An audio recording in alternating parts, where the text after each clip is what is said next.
Every summer, my parents sent me to a camp in Colorado, and every year, it involved at least one camping trip deep into the woods. Even though these trips were brief, I resented them. The heavy backpack, the lack of toilets, and the spiders that always seemed to find their way into my tent. When I turned 16 and became a camp counselor, my distaste for camping softened for a bit. We were only a few years older than the oldest campers, but we were given a surprising amount of freedom. Rumor had it that the camping trips were an opportunity for counselors in training to drink, smoke, and fool around after everyone else had gone to bed.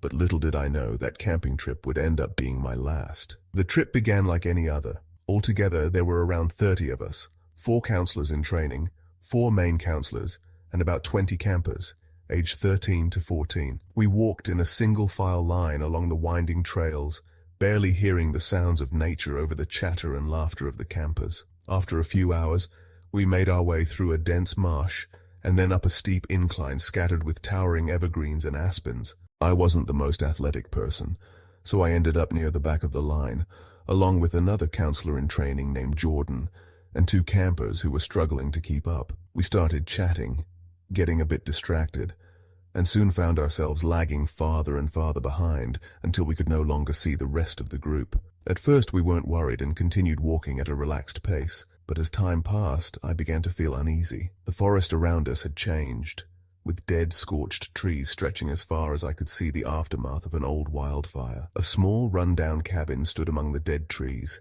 eerily untouched by the flames. We were so captivated by the sight that when one of the campers screamed at the sound of a twig snapping behind us, we all jumped. Jordan and I laughed nervously, but quickly went quiet when we turned to see what had startled the camper. About 20 feet behind us, a haggard-looking man with wild black hair and a long beard was slowly making his way up the trail, his eyes fixed on us. He carried no supplies, and I had no idea how long he'd been following us. We felt uneasy, but Jordan managed to wave slightly and said, "Come on, let's catch up to the others." As we turned to walk away, the man mumbled something. Jordan, for some reason, turned and asked him to repeat it. "Going camping," the man muttered, his voice low and gravelly.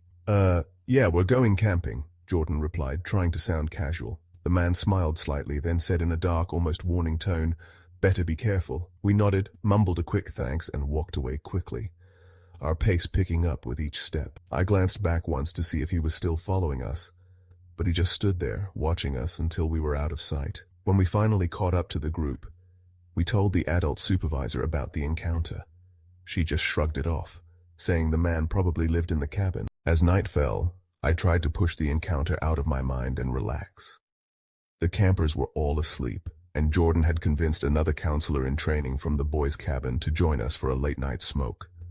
We snuck off to the river, a short distance from the camp, where we'd washed our pots and pans earlier. The forest was silent, and the darkness pressed in around us. Every so often, I would think of the man on the trail, his eerie smile replaying in my mind. After a while, we decided to head back to our tent. Jordan and I pitched ours a little apart from the rest of the group, trying to avoid any trouble from the supervisors. We sat inside, sipping from a bottle we'd swiped from the counselor's supply, telling scary stories to pass the time. Just as one of the boys was in the middle of a clumsy ghost story, he suddenly went quiet. In the silence, we heard footsteps crunching on the pine needles about 40 feet away, near the other campers' tents. We figured it was just someone getting up to go to the bathroom, but with the stories, the drinks, and the memory of the man, we decided to call it a night and crawled into our sleeping bags. Hours later, I woke up, my senses jolted by the distinct sound of footsteps right outside the tent. My pulse quickened, and I lay completely still, trying to steady my breathing. Whoever it was, they were barely 3 feet away, pacing slowly back. I breathed a sigh of relief, but his next question made my blood run cold. "Have you seen my blue hoodie? I think one of the campers might have taken it from my bag." I stared at him, my voice barely a whisper. "But you were wearing it when you got back in the tent." Jordan's expression shifted from confusion to alarm. "What are you talking about?" he asked. "I haven't had it since we came back from the river." My heart raced as the realization sank in. Whoever had slipped into my tent earlier that night hadn't been Jordan. Sensing my fear, Jordan asked what was going on, and I could only mutter that there was someone else in our tent. He grabbed his flashlight and we crept back toward the campsite. When we reached the tent, Jordan clicked on the flashlight and shined it through the nylon fabric. Inside, we could clearly see the shadow of a man lying completely still. We bolted to the other side of the campground, frantically waking the older counselors. They groggily emerged from their tents, but our panic must have convinced them that something was seriously wrong. Just as we explained the situation, a commotion broke out near our tent.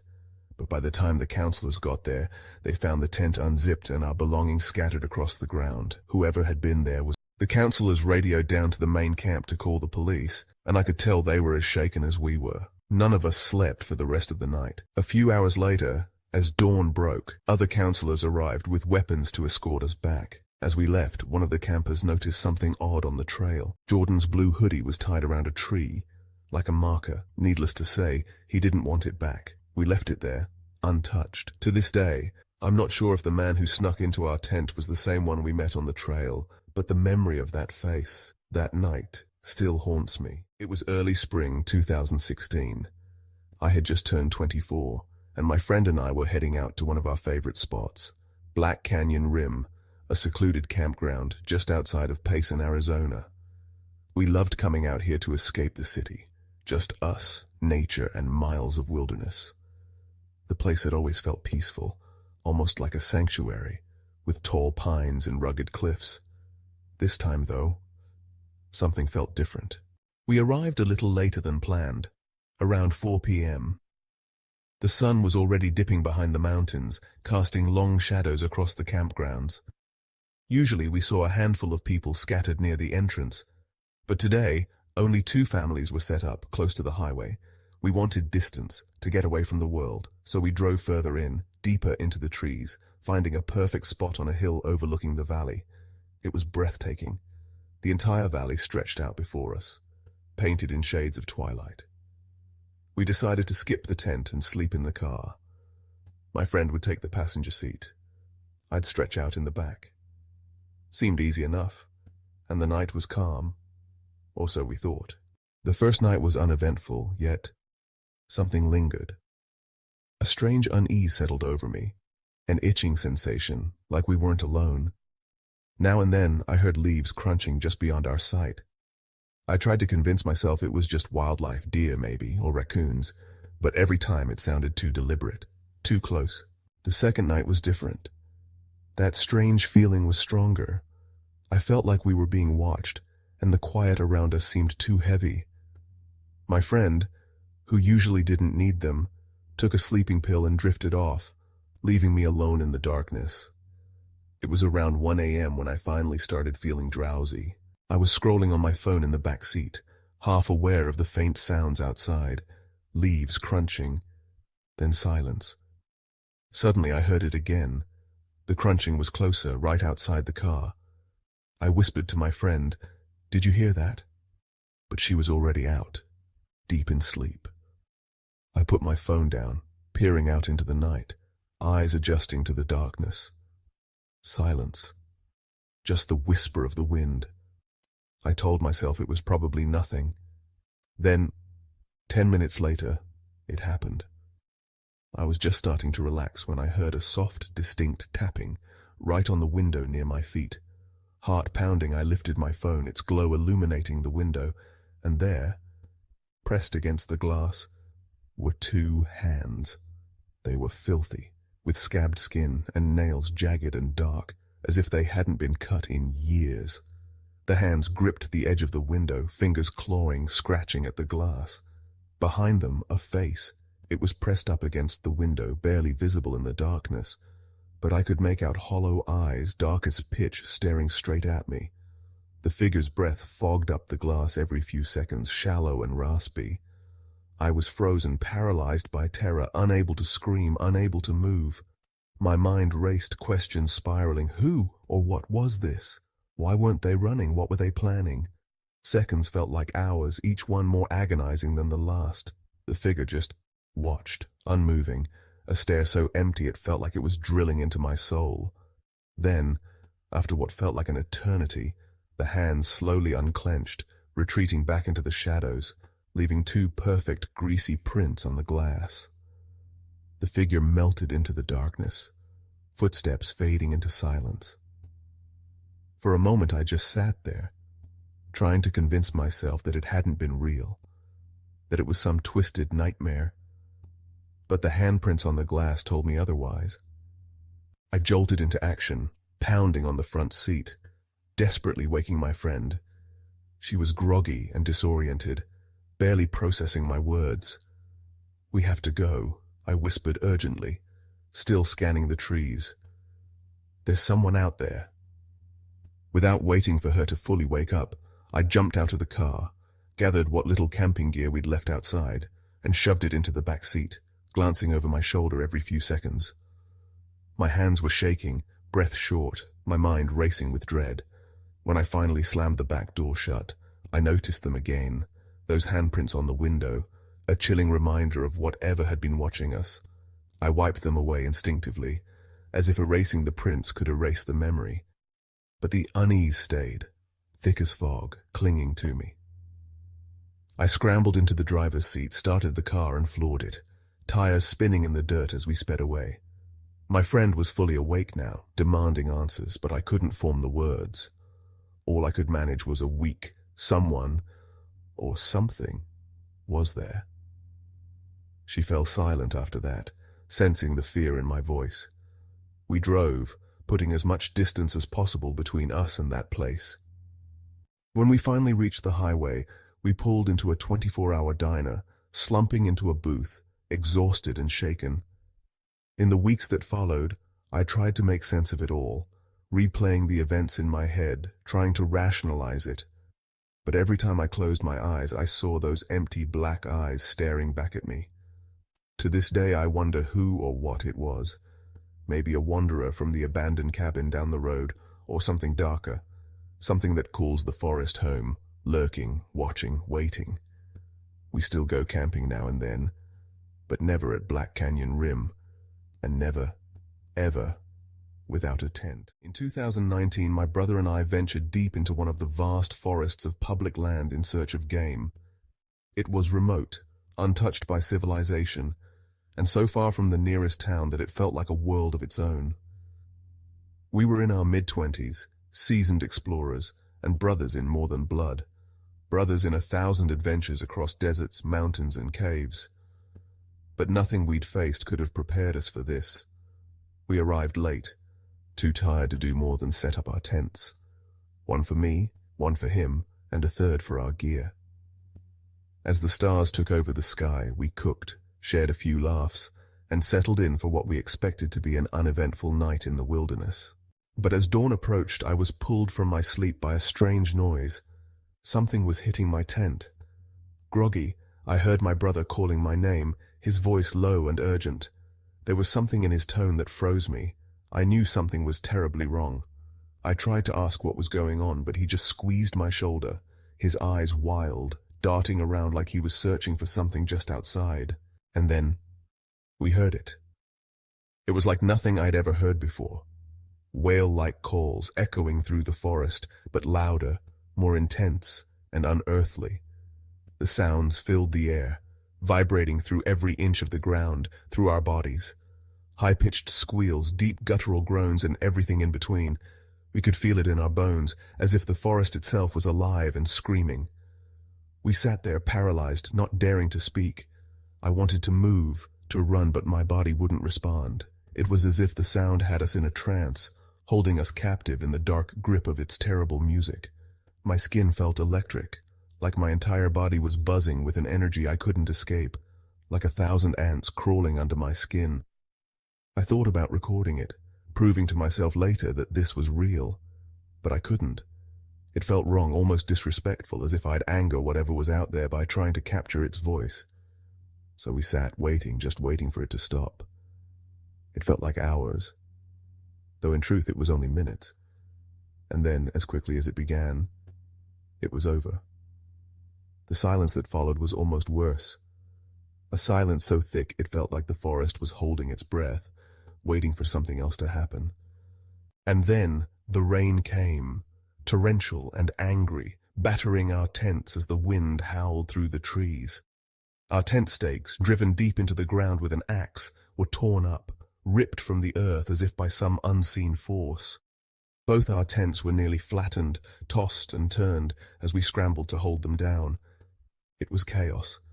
The storm had come out of nowhere. The forecast had shown nothing but clear skies. We tried to hold the tents in place, but it was useless. We were no longer in control. It felt like the forest itself had turned against us, determined to drive us out.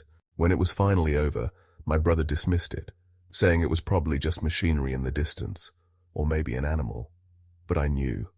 We were too far from any town, from any roads, too deep in the wild. There was something there with us in those woods that night. To this day, I can still hear those sounds echoing in my mind. The haunting cries that filled the forest, the silence that followed, the storm that seemed to have a mind of its own. I've camped in many places since then, but never again have I gone back there. Some things are better left alone. So if you're ever out there, in the heart of the wilderness where the trees grow thick and the light struggles to break through, listen closely. Because sometimes the forest itself speaks. And sometimes it might just be speaking to you.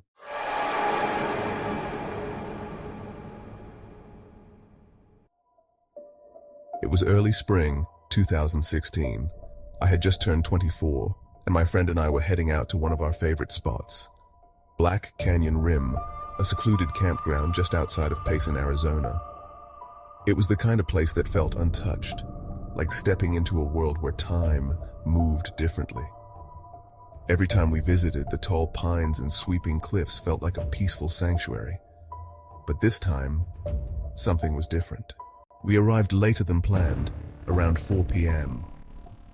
The sun was already sinking behind the mountains, casting long, twisted shadows across the campgrounds. Normally, there'd be a few campers scattered near the entrance.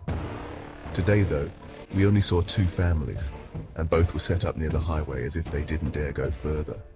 We wanted distance, so we drove deeper into the forest, finding a spot perched on a hill that overlooked the valley.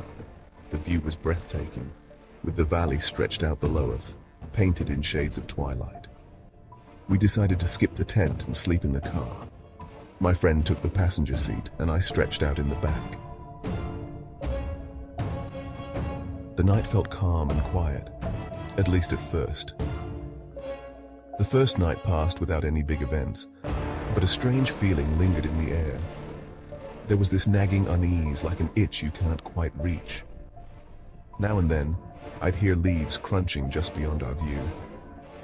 I tried to convince myself it was just wildlife, a deer, maybe a raccoon, but every sound felt deliberate, like something was approaching, and then stopping just out of sight. The second night was worse. That unsettling feeling had only grown stronger, pressing down like a weight. It felt like we were being watched. My friend, who usually didn't need any help to sleep, took a sleeping pill and drifted off quickly, leaving me alone in the darkness.